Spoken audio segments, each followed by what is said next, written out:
कार्तिक मास अध्याय 19।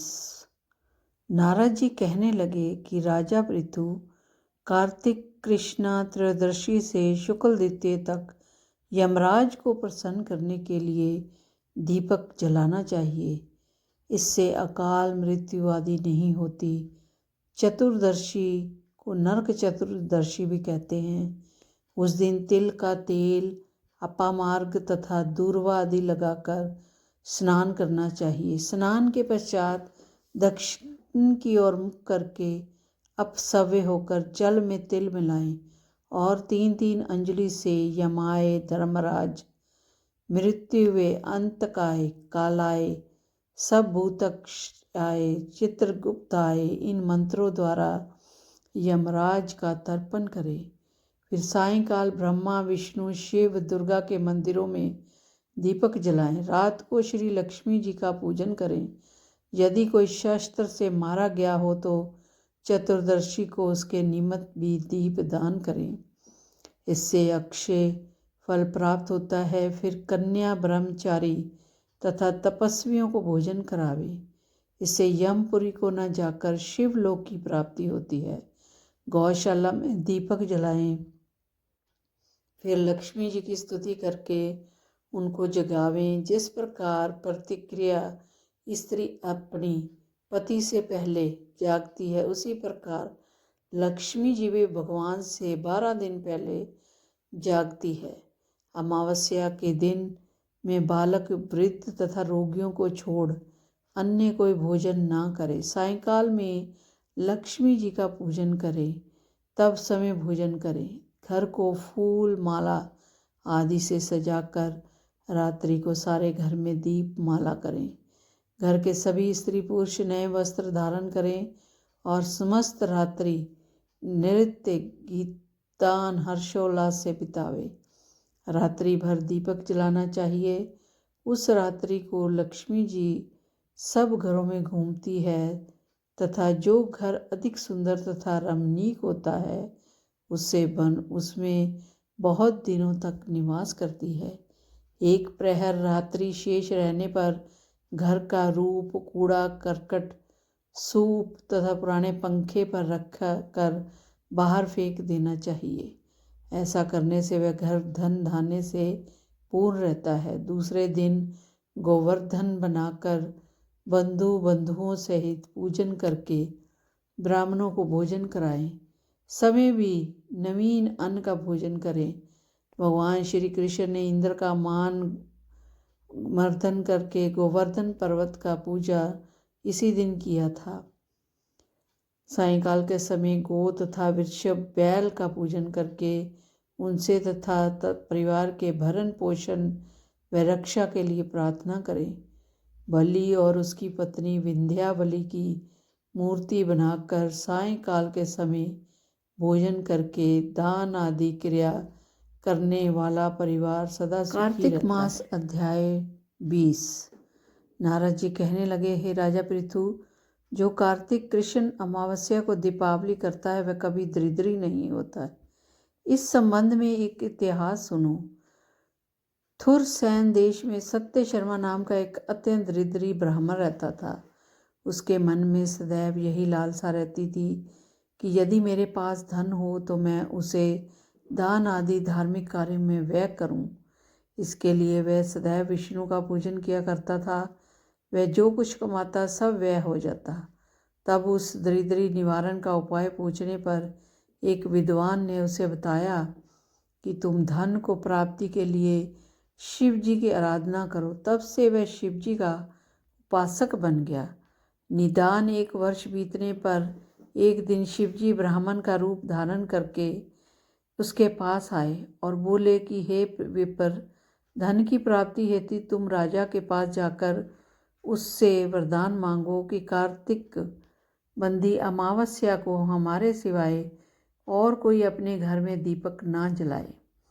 ब्राह्मण ने ऐसा ही किया और राजा ने उसकी बात स्वीकार कर ली।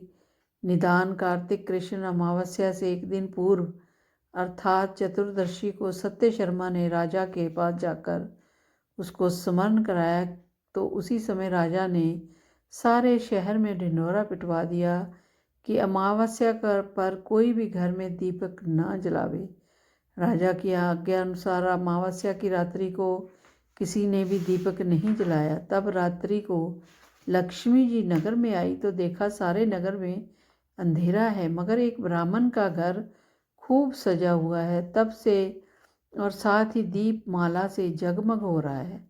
लक्ष्मी जी प्रसन्न होकर जब उस घर में जाने लगी तो ब्राह्मण ने उनका रास्ता रोक लिया और कहने लगा, हे भद्रे, तुम्हारा पति इतनी कठोर है और तुम अति चंचल हो, इस कारण तुम हमारे घर में प्रवेश मत करो। तब लक्ष्मी जी कहने लगी कि भगवान के शयन के समय मैं आई हूँ, अतः निश्चय करके तुम्हारे घर में वास करूँगी। यह सुनकर ब्राह्मण ने कहा कि यदि तुम इस बात की शपथ लो कि 3 वंश पर्यंत तुम हमारे घर से नहीं जाओगी और यही वास करोगी, हमारे घर में आ सकती हो। लक्ष्मी जी कहने लगी, यदि तुम विधि पूर्वक पूजन करोगे तो मैं निश्चय ही तुम्हारे घर में वास करूंगी। यह सुनकर ब्राह्मण ने पूछा कि मैं किस विधि से तुम्हारा पूजन करूं। तब लक्ष्मी जी कहने लगी कि कार्तिकेय वदी अमावस्या को प्रातःकाल स्नान आदि करके देवता और पितरों का पूजन करो, सायंकाल हमारा पूजन करो। सबसे पहले स्वास्तिक वाचन द्वारा गणेश जी का पूजन करो, फिर कुबेर जी का पूजन करो और उसका संकल्प लो, तत्पश्चात लक्ष्मी जी का पूजन करो। कैसा स्वरूप है लक्ष्मी जी का! कमल के आसन पर स्थित, कमल पुष्पों की माला धारण किए, कमल जैसे नेत्र वाली, गंभीर नाभि वाली, स्तन के भार से नम्र सुंदर वस्त्र वाली, देवताओं के हाथियों द्वारा मणियुक्त घड़ों से स्नान करने वाली, कमल पुष्प हाथ में ली ऐसी लक्ष्मी मेरे घर में निवास करे। सर्वप्रथम लक्ष्मी जी को आसन दें, फिर पाद, अर्घ्य, आचमन, स्नान, वस्त्र, धूप, दीप, नैवेद्य, जल, तांबूल, सुपारी, इन सब वस्तुओं को अर्पण करके नमस्कार करें, दीप जलावें और तामस रात्रि भगवान की कीर्तन करें। इस प्रकार कुबेर तथा लक्ष्मी जी का पूजन करके ब्राह्मणों को भोजन करावें। तत्पश्चात बंधु बांधवों सहित आप भी भोजन करें। सत्य शर्मा ने विधिवत इस प्रकार किया, जिससे उसके बहुत सा धन धान्य हो गया। इसके बाद उसने अनेक यज्ञ भी किए।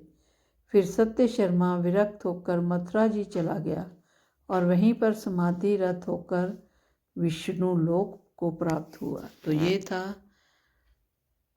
कार्तिक मास अध्याय 21। नारद जी ने कहा, कार्तिक मास में व्रत करने वालों के नियमों को मैं संक्षेप में बताता हूँ, आप सुनिए।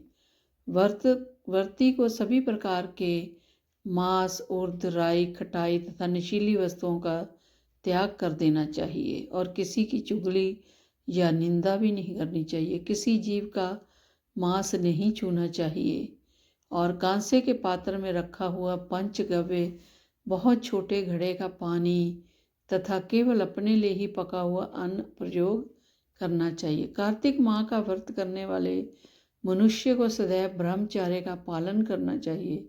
उसे धरती पर सोना चाहिए और दिन के चौथे पहर में केवल एक बार पत्तल में भोजन करना चाहिए। व्रती कार्तिक माह में केवल एक नरक चतुर्दशी, जिसे छोटी दिवाली भी कहा जाता है, के दिन ही शरीर में तेल लगा सकता है। कार्तिक माह में व्रत करने वाला मनुष्य पुण्यों का वर्णन करने में ब्रह्मा जी भी असमर्थ है।